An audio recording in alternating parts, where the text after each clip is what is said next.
Okay, good evening everybody. Welcome to Entrepreneurship 552. It deals with marketing, as you all know, and we will be covering a number of interesting topics today. I'm from Washington State University and I'm visiting here. We will begin with the discussion of resources, because when we talk about entrepreneurship, the biggest barrier faced by entrepreneur is the lack of resources. And when we say resources, we mean capital resources, obviously Saudi Riyal, and we are also talking about people though. It's a very important resource which you should not miss. If a company does not have good people, that company cannot succeed, no matter how good the capital is. But there are also other things. If they can have good access to transportation, they have trucks, they have stores. People always say, why are stores important? But if you want to sell something, if there's a chain of 50 stores and you can get your product there, then you have immediately got a resource. In fact, people did not think about it in those terms. They thought the store was relying and taking the help of people who make products. It's the other way around. Because as more and more products come into the store can say, no, I don't want you.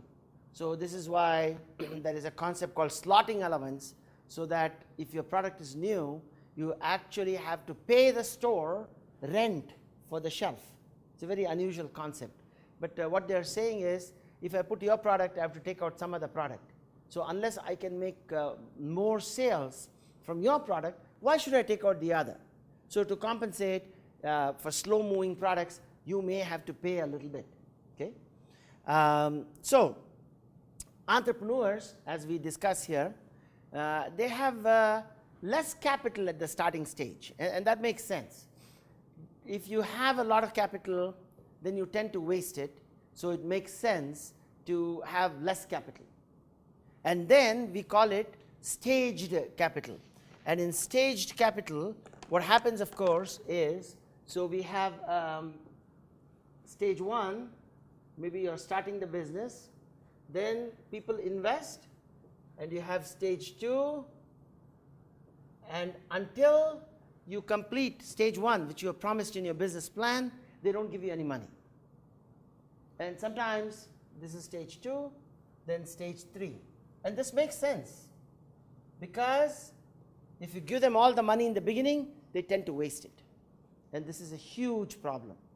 And one of the ways to solve it is to give specific deadlines. Achieve 1, 2, 3. Okay, you achieved. You said you do it in 3 months, but it's 4 months. Yeah, it's okay. Now you have some more. If you want me to give you examples of what these are, for a software company, the first one could be, you have your idea. That's good. 2, you architect the software. 3, you start, you build a prototype. Okay, you get some money, working prototype. Then you go to stage 2. Now you build the whole product out, hire a bigger team. You're successful in doing that, and there is one customer who says, okay, I'll buy. Then you have stage 3, where you are stage 3, where you're maybe distributing to 100 customers, and the software is becoming more and more popular. And so they do that. What happens if they can't achieve this? This money doesn't come in. Then there's a couple of things you can do. One is they shut the business down. 2, they go to other people and say it's a good product. Or they work on their own for some time until they achieve these things. Then they're able to get capital. It's not a given. Getting capital is very difficult. Getting also other kinds of resources. Sometimes people want buildings, but there are 10 people who want buildings, so only one will get it. So empty buildings, sometimes you find empty buildings. And this is a great thing to do, because if you have the building, then of course you have, maybe you can offer the seller a little more margin, but you don't have to invest in buildings and so on. So these things are done. We also talk about being flexible. So we tried to do 1, 2, 3. 2 were good, 3 we couldn't do at all. We want to change it to 4. So we go out and do 4. And this is the flexibility both by the investor and the entrepreneur. Okay? The other thing they say is low sunk cost. And you're all familiar with the sunk cost approach in accounting. Yes, who can tell me about sunk costs?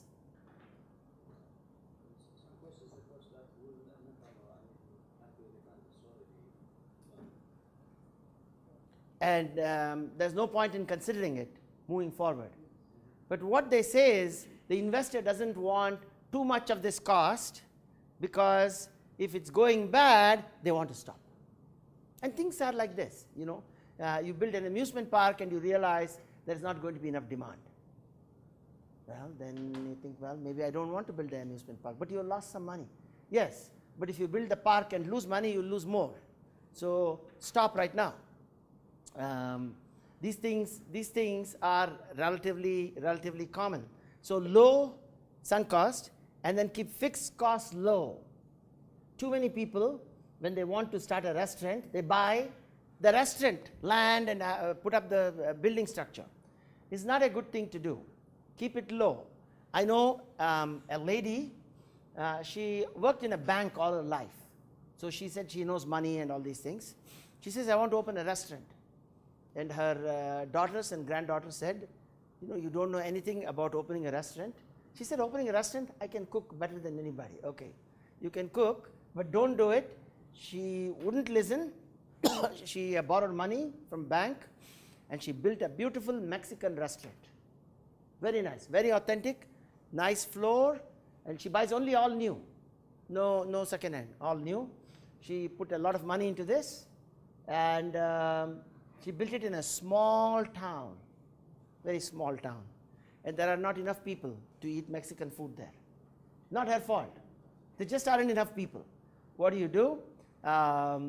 She had invested too much. The bank said, the bank started asking for the money back, because they say, what are you doing? You know, are enough customers coming? So then she started asking friends to show up. If friends don't come, what kind of friends are you? I have friends from so many. So whole families came there. And then her children and grandchildren started working in the restaurant, because she had a hard time paying the employees. So this kept happening, and ultimately the bank took away the restaurant. So to give you an idea, keep fixed costs low. What should you do? Well, I'll tell you. One is rent a place and don't sign a long-term contract. Don't spend too much time decorating and so on. First, find out if the customers will come. Once the customers come, you can start improving the place. You can make it authentic. You want to make authentic Mexican restaurant, you do it, you know, but not on day one, right? I mean, this is the thing. So I mean, I notice so many businesses, restaurants, and so on in Riyadh, right? And so many different varieties, right? Moroccan restaurant, all kinds of restaurants, and they're great ideas, but if you're not careful, you put too much upfront money, you don't have flexibility. Because if it looks very much like a Mexican restaurant, and then you decide there is not much demand for Mexican restaurant, maybe you should make it a Moroccan restaurant, now you have to change everything. And that cost is too high. So this is where the sunk cost concept comes up. The other is this long-term contracts, you know. Avoid signing, if possible, 15-year contracts and so on.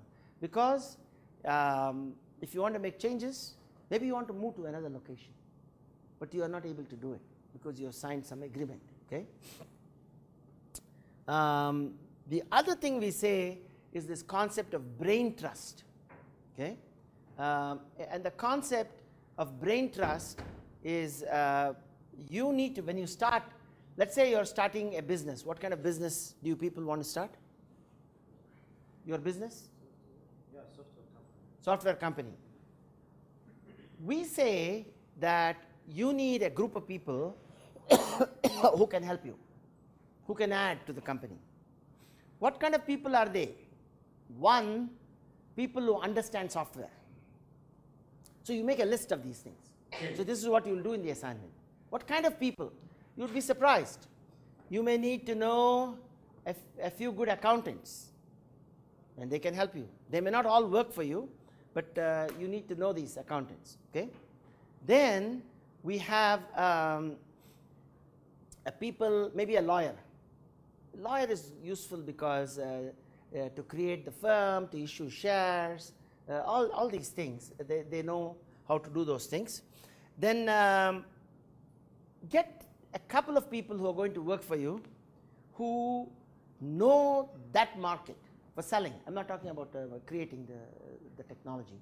For selling, you need to know. And those people will then help you develop the products and sell it. Because you don't just develop without knowing what the market is. They should be able to give feedback to the developing team, and then you put that together. Okay. Lastly, it helps to have investors who are smart. People always say, well, is it not better to get money from people who are not smart? Because they will not ask too many questions. But actually, that is never the case. You want smart people. You never want foolish people to be involved with your company. Even though they may be easy to get money from, suddenly they may stop. You don't know why. Company is doing well, they can't make out whether it's doing well or not doing well. Suddenly they stop investing. You want some more. They go through 2 stages. They don't give the third. But now you're achieving really good result. So those are some things you need to keep in mind.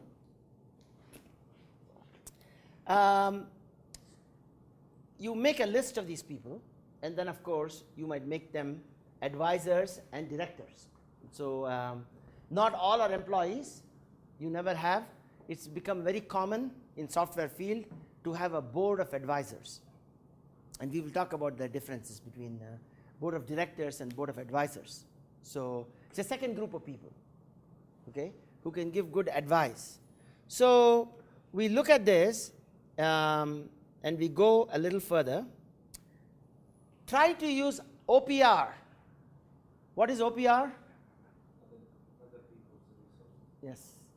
If there's a company that has 10 trucks, you need to think, how are we going to get them to use their trucks for our company?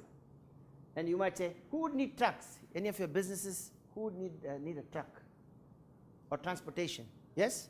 What is your flower truck. You need a flower truck. So don't buy a flower truck. That's the rule. Because once you buy, then you have it. What do you do with it? What happens if the business fails? Too many people want to buy things because they have the money. You don't realize. You can rent a truck. Even smarter. Somebody says, oh, what time are the flowers delivered? Often flowers are delivered early in the morning because they are very fresh early in the morning. And some business says, hey, our business doesn't start till 11 o'clock in the morning. See, at a discount, you can get that trucks to deliver. They're idle anyway. They don't mind because it's new business for them. That's how you have to think. You need to think along those directions. Use OPR, other people's resources. Somebody has a big shed, storage area, warehouse. You say, hey, on the corner, I will put my things, and if there is any problem, I will take care of your whole warehouse. This is how you say. I know a situation where one man, he wanted someone to keep an eye on the workers and everything else. So he tells his friend, why don't you move your business here? I won't charge you rent. Okay? But in exchange, you have to keep an eye on our employees, and once in a way I will make some phone calls and you have to do some things. That man readily agreed. And I know the man who moved in. He said, don't you understand? Free rent, electricity, there's no way they're going to charge me because it's the same company. I don't mind keeping an eye because maybe I can do some business with this company also. So it is a good deal for both. So you need to think along those lines. And you may say it's not possible in many cases. Maybe not, but in many cases it is. I know regularly I had a student, very successful guy. He used to buy fish processing equipment, canneries and so on, used ones, and then he would repair them, and then he would put them on the internet and sell them. These are big machines, you know. And I said, but you have to store it. He said, no problem at all. He goes to all the storage areas and contacts them. And he says, you have a lot of empty space here. Only half is filled. Then he says, okay, pay half the rent. No, I'm not going to pay you half the rent, because if it's empty, you get zero. I will pay you maybe $200 a month.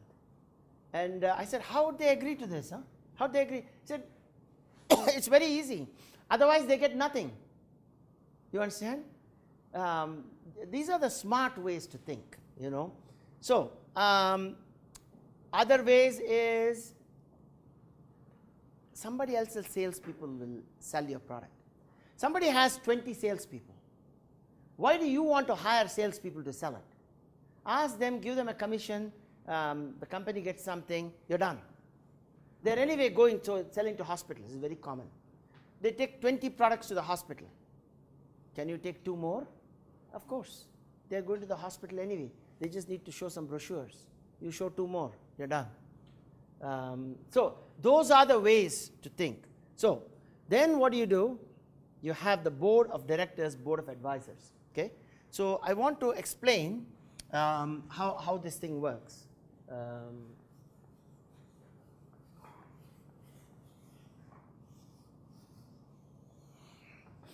So board of directors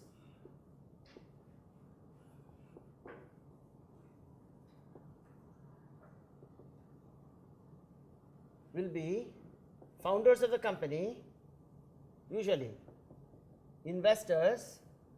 So if a bank invests a lot of money, they may ask for a seat on the board. So they don't lose everything, you know. So they will ask. A venture capitalist, if they invest a lot, what they will do is the company will have 2 important founders, maybe 4 people founded, but 2 would be on the board of directors. 2 would be the venture capitalists. Maybe 4 companies invested, but only 2 would get seats. The 5th one would be a neutral party, a lawyer, a professor, somebody somewhat neutral, industry veteran who has retired. Often they use this. What's that? Independent, yeah. They want 1 independent, so that if there's a dispute, 2-1, you know, it works. But they always say, this is good, very good in practice. Unfortunately, the investors have 1 vote, but it's an important vote. You know, everybody has 1 vote, because if you upset them, they won't give you any more money. You can vote however you want, but if they get angry, then you will start making bad decisions. They say no more. So it's not 1 vote, they have 5 votes, right? If they are unwilling to give. So that's how it works. Now, the board of directors has responsibility for the company. We say fiduciary, we use the word fiduciary responsibility. I don't know if you've heard this word. You heard this word? Fiduciary. What does it mean? If the company makes a loss, they are responsible. Yes. There may be many small shareholders. Not everybody is a director. Some people invest at small amounts. You, as a director, are responsible to make sure that their money is not lost. That's what we mean by fiduciary responsibility. So if those 5 people like to spend money unwisely, they say, oh, I want to go to Paris to study similar machines, and then they take a big holiday. This is called a problem, you know. Do people do it? Right? Some people do it, like this kind of thing. Huh? Yeah. So you have to be careful. You have to watch. So that is board of directors. So they have to meet regularly, at least once every 3 months, and they pass some resolutions. But legally, they have legal responsibility. The next group, board of advisors. By the way, even for very large companies, board of directors may be only 11, like this. The board of advisors, as well as and just plain old advisors, are people who may have some good ideas. I'll give you an example.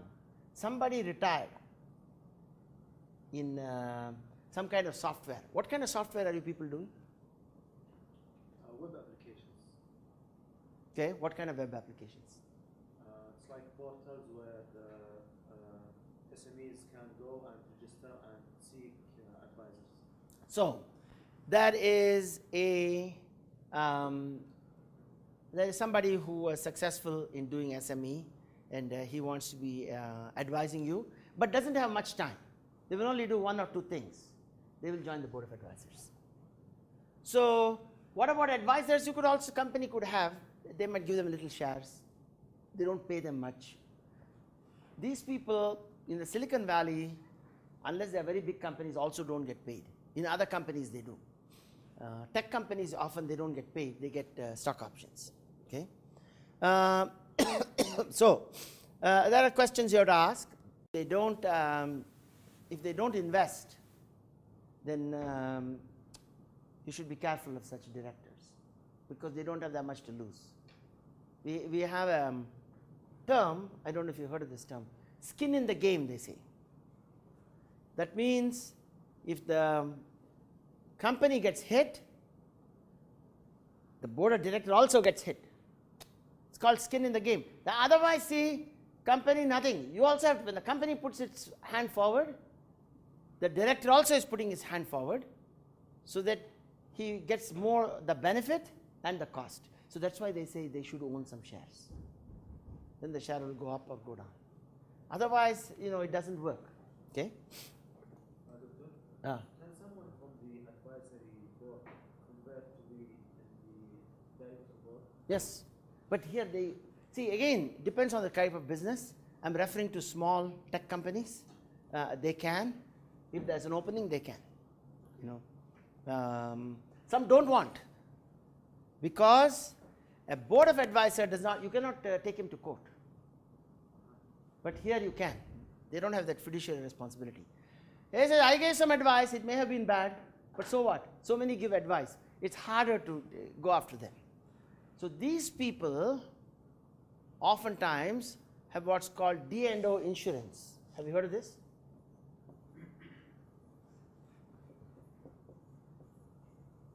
You might say, what does that mean? Directors and officers insurance. Even small companies have $1 million because somebody felt that you didn't do a right decision, and they will take the company to court. But what does that mean, company? There's nobody there. So you have to take them to court. They won't take the employee to court. If some employee did bad, they won't take the employee to court. They will say, you are the chairman of the company. Why didn't you get better employees? So usually the employee doesn't have as many problems. Even if the employee makes a foolish statement and they buy the software and it is not correct, they will only go after the board. So who are officers? So in some cases, certain higher level people in the company, maybe only 2 or 3, some big companies maybe 10 or something, they have the title officers. And that officer means, do you have that in Saudi also? Yeah, CEO, CFO. Yeah, but some of them, yeah, but it's more than that. They are designated to be responsible. Sometimes some senior people are not. So if they have to signing authority. CEO, COO, CFO, but maybe not CTO. May not be an officer. Sometimes they are. Yeah, they are signing authority over money and so on. They become officer, So then they are legally responsible. So once you say, I want to sign large checks, then you become legally responsible. If you say, I don't sign anything, then it's harder to say. So there is an insurance for this. It doesn't cost that much. So I know one company that had $1 million insurance, was $8,000. It's not much, but you have to prove to them that you're not doing anything risky. You're doing simple things, $8,000 a year, by the way. Yeah, 8,000 every year, which they all want it. Why should I go? I don't gain much. I've become a director, and somebody takes me to court. There's such a headache. You have to go to court and all that. So that's why they want that insurance. Without insurance, some won't join. Some others don't want to join at all, and they just want to be advisor. Okay, so there are different kinds of people. There are other people, they just want to be investor. So the investor could be here, here. It's also a separate group. By the way, investor also has a lot of rights because the investors will own the shares. And the investor can vote, and oftentimes the investor will have preferred shares. As opposed to the founders, they will have common shares. So the investor will have more voting rights. So they have all these things that they set it aside. So you should make sure you should check into all those things before you set up your site, about investors, preferred share, common share, and so on. And the preferred share price is higher. One share of preferred share is here. Common share is much lower. And the difference is, if the company does poorly and they want to shut it down, the preferred shareholders get their money first. And if there's nothing left for the common shareholder, they get nothing. And sometimes the preferred shareholders will say what's called a 1x preference. That means first you have to get whatever they put down. So I'll give you an example. There are 1,000 shares. Each share is 100 riyal. So it's worth 100,000 riyal. And out of those 1,000 shares, 500 are preferred and 500 are common. Now, the company doesn't do so well and is sold for 30,000 riyal. Then that 30,000 is distributed among all the 50 preferred shareholders, and the common people get nothing. What if they sold it for 70,000 riyal? Then the first 50 get their $100 back. So 50,000 is over. The remaining 20 is amongst the common shareholders. What if they sold for 1 million riyal? Then everybody gets the same. You understand? That's how it works. It doesn't mean they always get better. They always do better if, in fact, the company does well. The problem only comes when the company doesn't do well. So you say, well, that's a rare occurrence. No, it's not a rare occurrence. Companies having problems is very common among small ones. Big ones, maybe not so rare. I mean, it's not so common. You know, it's, well, I don't want to say. It's also not very rare. Big companies fail. You know, there are many big companies. Now we are talking, especially the East Asian companies, they never fail. Japanese, Korean, Chinese, and so on. But they say that many Chinese companies are going to fail now because they are overextended. You know, the bank goes on giving them money, and then one day the bank says, "What is this? What have you done with it?" And they've used it for putting buildings and this and that and too much spending. You know, then there are American companies that have done it. You know, they kept on buying land. They'll set up a new factory. They'll do this. They do that. One day they're not able to return the money to the bank. And the bank says, you better do something about it. Airlines have failed. The airlines, every day you have to make money. Every day you have to sell seats. You can't shut down for 1 month and see how you can improve the situation. If you shut down for 1 month, you are in severe trouble. So keep all this in mind. Who else are important? Attorneys are always important. They help you set up the firm. Regulations. The good thing about lawyers is, I suppose, they know the law. So you could say they are a waste of money because they don't really add to your company. They are not producing anything, right? But if you did something wrong, that can be a huge headache. So better to hire lawyers. Are lawyers well paid in Saudi? Yes. Very well, huh? Yes. Yeah, they are. Because it's the fear of the unknown. You can do things without lawyer also. But each time, all countries, they always ask the lawyer, what do you think? and the lawyer will sit back and say something and write something, you know, and they get paid for it. Because they are the only people know the technology. They know. Yeah. So others don't know. And it's a fear of the unknown, right? What may happen, we don't know. So better to check with them. They always say check with them, you know. Also contracts. If you're trying to distribute your product with a big store, big chain of stores, they will involve lawyers. So if they have a lawyer, you have to have a lawyer. Then they can both meet and decide, you know.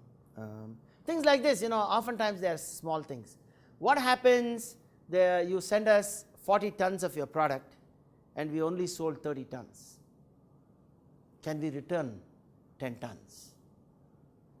Sometimes you can, some lawyer agreements cannot, some you can if it's within 1 month. You know, all these things are there. You have to decide. And so there are new designers of shoes. And someone designed a shoe, and apparently the rule with shoes, especially high-end designer shoes, is you put them in the store. If it doesn't sell, it goes back to the manufacturer. And the manufacturer, what do they do with these shoes? It didn't sell. Obviously, they don't want it, you know, but they have to take it back. So, I mean, these are all the problems. Accountants, again, the same story, you know. Any mistake is there. Profit and loss is always a big issue. And the banks want it. You know, you have KPMG, you have all these companies here, right? All these companies, and all they do is to ensure the numbers are right. You never know. It's hard to decide. You know, sometimes it seems obvious, you know, who is making profit, who is not. Not necessarily. Some companies look very nice on the outside, but the way they run it, you know, they've given out too much credit, or, you know, they've done something. So the accountants give you numbers, and I think it's important. You all have to take accounting class, right? How many? 3? Accounting class? No? Yeah. 2 classes, yeah. So accounting, you know, it's very important. So you need to hire them. What they say by accountants is not bookkeepers. Bookkeeper is how much came in, how much sold, you know, debit, credit, so on. They want smart people. They are talking about what happens in the next 5 years, 5-year projection. So all the startup companies, they are what's called a pro forma. Have you heard of this word? Yeah? Yes. Yeah. So 5-year pro forma, you need it. How is it going to do in 5 years? Projection, yeah, we need. What's it going to do? So you say, no, it'll sell a lot, well, it may not. You know, all these things we need to know. And sometimes they sell a lot and sometimes they don't, but you have to be able to make these projections. I think the problem is, everybody makes these 5-year projections. Nobody asks them, is it going to work or not? How do you know you're going to sell 8 million as opposed to 2 million of this small product? People don't check, you know, they should check how easy or difficult it is. So are there consultants? There are a ton of consultants. They just give advice. They give advice, and what do they charge? On hourly basis. So they charge on hourly basis, but sometimes you can ask them to bill on a project basis. That's better. Because if you say on hourly basis, when they have free time, they'll say, oh, I work 2 more hours. And they do some work for you. That's of no value, right? So you just tell them, this is the project, this is so much, give us advice, okay, it worked, then we give you a little more, you know. So, financial requirements you must always analyze. You should be able to say, how much do we need? And some people say, you come up with a number, multiply it by 2. But I don't know if this is a good way to do things. But they say no matter what business, let us say you're going to break even in 18 months.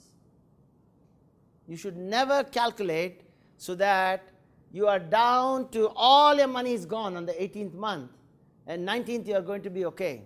That never works like that. Something may happen. There could be some upset. Something may be happening. So we cannot, we should always have some buffer. Reserve. And they're saying for startup companies and entrepreneurship, reserve should be a lot. Everything takes longer. Software takes longer to develop. Customers take longer to pay. Once you give credit, well, they pay, I don't know, what's the typical time they take to pay around here? Depends on the business, of course. 1 month? 2 months? 3 months? To pay the bill.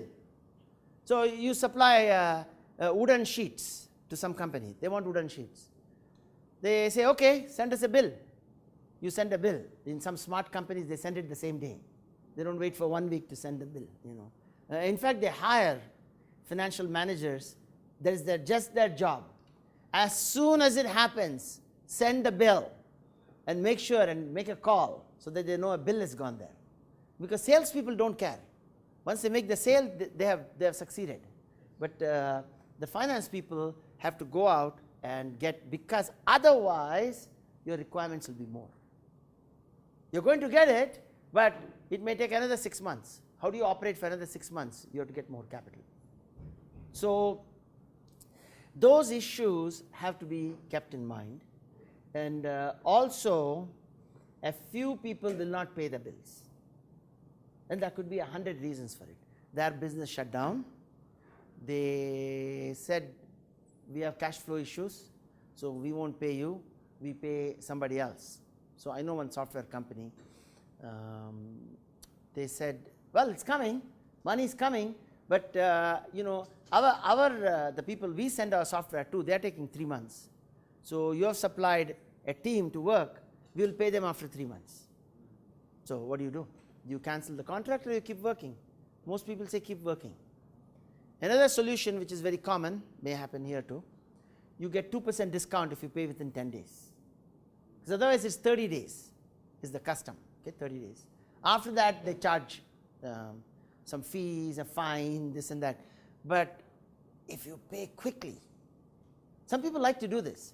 In 10 days, 2%.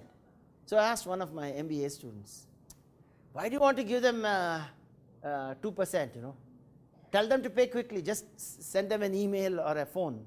He said, email, phone, nothing works. If you want somebody to do something, you have to show the discount. Then they do it.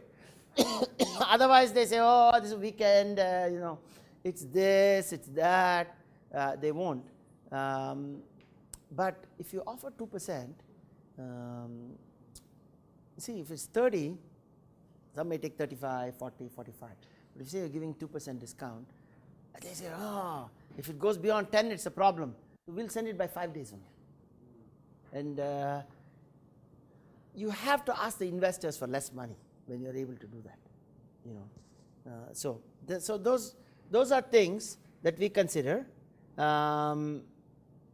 Next, we have an assignment. We have 2 assignments today. We call this assignment 9. By the way, we didn't do assignment 6. So we are only doing two a day. Okay? I think you know that. We did 7 and 8 last time. Assignment 9 is a direct follow-up of the lecture so far. First, I'm putting a note. And that note, everybody pay attention. Many of you are forgetting to write the name of the assignment. If it's assignment 7, you should write assignment 7. Otherwise, I have assignment 7 from the same people. Assignment 8, they don't put any name. I'm trying to think. Okay, then I have to read it just to put it together. So I prefer you do that. And second, you must put your names correctly. No question of spelling mistakes, nothing. Put your name, because sometimes spelling mistake, because you're not giving your number, ID number. So then there could be some confusion. Best you give everything completely correct, because that way, that's the other reason why I ask people, give it to me in class. Somebody emails, some class, some here, some there, then they all got mixed up. I don't know which one's which, So make a list of resources needed to start your business. Not to run your business, just to start. Start, you're functioning, you're open for business. What does it take? It's a lot of resources used before the business starts. The software company, you might say, you need a place. Okay? Maybe there's a company called WeWork. I don't know if you have them in Saudi Arabia, but I know somebody, they rent you space. So one of the things with small companies is they tend to have small offices in some faraway place. And people think, you're a small business. So somebody started a company, which is a great idea for you also. Think about this. They rent very good quality, right in the middle of the city, tall building, 21st floor in New York by Rockefeller Center. He said, that's my office. So I went there. How big is his office? His office, no, it is from this desk to this desk and a little bit less than one bench. Maybe a little more. What do you think? How much? Okay. So I said, what can you do here? Huh? He said, I'm sitting. I have 2 computers, screens. And I said, what if your customer came here? He will see a very small office. But there are 50 offices like this. They all have very nice addresses. Address is important. It impresses people. Okay? So you have that. Okay? So I said, but your customer, how can you bring here? He said, no, we don't bring customer here. We tell the customer, yeah, come up. I'm at the 21st floor, but our conference room is on the 19th floor. Okay? So there is a conference room. There's a huge conference room there. Beautiful table. All 50 businesses use that. It's not 50. It's more than that. Even on one floor, I saw 50. Then there are other floors, and they have 50, 50, 50. You have the same? And what's that? It's rented. You rent it. You rent a little space. So those things are important. So you count all that in your resources. If you're going to do your business, try to have a good office. If the office is dusty, around, dirty, people pass judgment on your business. They say, what kind of business are you? So the address, even looking at the website, oh, what a nice address. And then you show this tall building also in your website, Our office is there. Nobody checks, do you have the whole building or small, they know you're a small business. And then where do the employees work, you think? They can even work from home. Yeah. Or they could have a satellite office somewhere. Oh, yeah, our employees, they're there because of transportation, this and that. So I'm here. Some story you can give, It's not a problem. What is good is they can also answer the phone for you. They will have one person. They will answer the phone for 10 companies. Because if you're a startup company, you don't get that many calls. You're lucky if you get a call, right? It's a big company, they get many calls. Small companies, they don't get many calls. So one person can answer for 10 or any number. What happens? Get more calls, then they charge you more. So this is the system. Once you start getting more calls, then you can quietly move out of this. Okay, and it's a good idea. Anyway, so you make a list of resources needed. If you need a building, that's not a good answer. You have to say what kind of building. You have to say where, how many square meters. All these things I want you to list on a sheet of paper. Exactly what do you need to start. All the resources, capital, employees, skills, vehicles, whatever you want. I don't have the whole list here. You decide on your list. And just describe it in words. That's all, in words. I need this, I need this. Don't worry about the cost right now. Okay? You should give a rough number for capital. It could be wrong. The mistake people make is they say, oh yeah, we need $500,000. How are they coming with this number? It's not a very, very good number. They just say something. But if you make a list of all the resources you need, then it's easier. and people forget to include some things. They often do. They forget transportation. They forget the electricity. They forget so many things, So all those things you should include in your list of resources. And then The next one is create a list of activities and estimate over how many days these activities will be completed. So what happens is this: people have capital budgets, but they don't have time budgets. The biggest problem is people can't get things done. You understand? It's not the money. It is, of course. Sometimes it's a little, some money is there, but oftentimes your day is only so many hours. Here is the easiest example. A salesperson has to make 3 calls, 3 visits, and each visit they have to go there, they have to wait, present, come back, and sometimes it fails. Sometimes it fails even by the phone call, then you don't lose anything. So let's say it takes 4 hours, 3 visits is 12 hours. In a week, how many visits can the salesperson do? Give me an estimate. People make this mistake. What's that? How many visits? Yeah. Can they make 15? That's 60. Each visit is 4 hours, and they have to make 3 visits to get 1 customer, and half the time it fails. That means they don't get the customer. How many customers can the salesperson get in a week?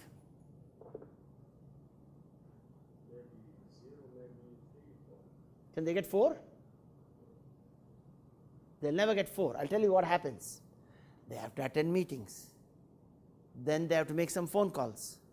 So in a day, minimum 2 hours is lost. Too often people want to sit at their desk. Then they're answering email. Then somebody said something else. Then they have to respond to it. Sometimes some companies have a rule. One of my students was hired, and he was told you have to visit 7 customers every day. I don't care how long it takes. Some customers take less time, more time. He said, how can I visit 7 customers? There's traffic, there's this. And after 6 months, he quit because it is a headache. He's constantly goes somewhere. He wants to end the meeting. But some people don't want to end the meeting. They are talking, hey, would you like some coffee? He doesn't want anything. He wants them to buy, and he runs. Even if they don't buy, but they're monitoring how many visits. Because they feel too many people, it's already 4 o'clock. Now I think by the time I drive, So they have quota. And but the company does well because of this. For many people, it's a headache. They don't want to work. They quit. He went somewhere else. Got a good job. But this one, he said he's done. He didn't want that kind of pressure. It's pressure. Every day you wake up and you only think of how many customers you can see. But if it takes 4 hours and 4 hours and 4 hours, that's 12 hours. You may be able to make 24 hours, not more than that. So you need a simple time budget. If you don't have a time budget, you have a problem. And most companies only have an accounting budget. They don't have a time budget. Then you make a list of brain trust. Okay? And in this brain trust, you're looking at friends. But don't just do friends who you know well. Yes, you can drink coffee with them and do something, but that's not the person you want. You want very smart, qualified people. That is brain trust. What can they do for you? Oh, I know clothing distributors, 4 of them. Okay, they are part of your brain trust. We say people with brain, good brain, trust means we have a good group of them. So, and then lastly, after about a year, or as the business progresses over the first year, what additional resources do you need? So I'd like all of you to sit down and put this together. This is your project, and we have one more project, but I told you must write the assignment number at the top. So you can get started and do it. It's very straightforward. The instructions are very clear. But if you have questions, ask me.